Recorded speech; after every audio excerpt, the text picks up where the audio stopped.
Roman relais, chapitre 9, de Paul F. Husson. Pas maintenant, pas comme ça.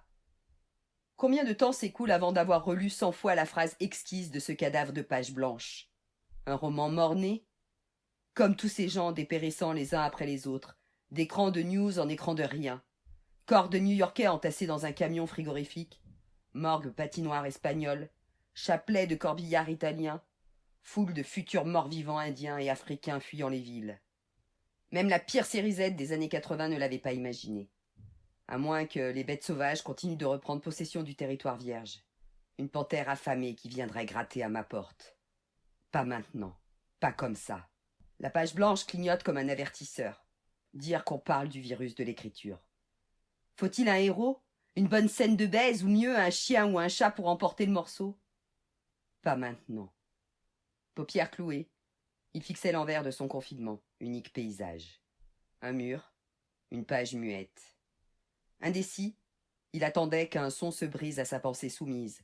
Il traquait ce mot unique, juste avant que le sens surgisse, borborigme. Il en guettait le signe.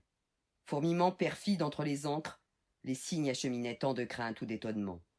Diego, Lola, Vanessa, Julia, et lui, tous confondus dans la même tourmente. Tous victimes, tous coupables. Pas comme ça. Il siffla son verre d'une traite, bouteille vide. Courir à la supérette, se heurter à une porte fermée. Il repensa à ces hordes convoitant les stocks de papier cul dans les supermarchés. C'est donc ça, le premier geste de survie de l'humanité? Thésauriser de quoi se torcher jusqu'à la fin des temps? Furieux, il saisit son verre, se tordit le cou dans la lumière, tentant de lécher les dernières gouttes. Et si pour survivre, il suffisait simplement de sortir, d'aller vers les autres? Il contempla la page. Blanche, elle ne l'était plus. Il avait griffonné sans y penser comme au bon vieux temps. Il se leva tel un roi, fourra les feuilles dans une poche, un crayon aiguisé comme un scalpel dans l'autre. Voleur de mots. La chasse au pangolin est ouverte. En définitive, ce confinement allait le libérer de sa chambre meublée. Combien de fois s'était-il abîmé dans la contemplation de la fenêtre? Chaque passage d'auto, de piéton, était des victimes en puissance.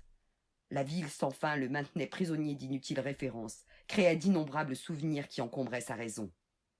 Il fit claquer l'élastique du masque sur ses oreilles, posa la main sur le bouton de porte. Il n'entendait aucun bruit, mais devinait l'étranger timide. Comme tous les matins, il serait là, posté à l'angle du palier. Quelle tenue arborerait-il ce matin? Ses chemises, toujours différentes, étaient hors du commun. Ce jour-là, d'énigmatiques flamants roses posaient sur fond noir. Et pour la première fois, l'homme lui parla. « Vous habitez ici ?» Question ridicule. Ils se croisaient quotidiennement. Au-dessus du carré de tissu blanc, les yeux de l'homme aux chemises multicolores le fixaient avec insistance. Ses mains pendaient mollement le long de son corps. Il semblait être armé d'une patience infinie. « J'aimerais partir, c'est idiot. Je me suis habitué à la chambre, les meubles. » L'inconnu sourit. C'était curieux, il paraissait savoir. « J'ai occupé cette chambre autrefois. La fenêtre est en face du lit. C'est agréable.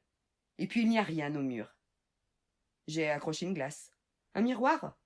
Vous avez bien fait. » L'homme tourna la tête vers le côté obscur du palier. « Avez-vous déjà été voir au bout du couloir ?» Disant cela, l'homme se pencha et tourna le bouton de la minuterie au-dessus de son épaule. L'enfilade de portes s'éclaira, une ampoule nue flottant au-dessus de chacune. Tétanisé, il emboîta le pas de son nouvel ami. Devant la porte du fond, l'homme s'arrêta, le visage inquiet. Il l'observa avant de lui avouer d'une voix mal assurée. « C'est ici que mon père habite. Il a chopé le Covid. Il est à l'article de la mort. » Un frisson d'angoisse lui remonta le long du dos. La mort.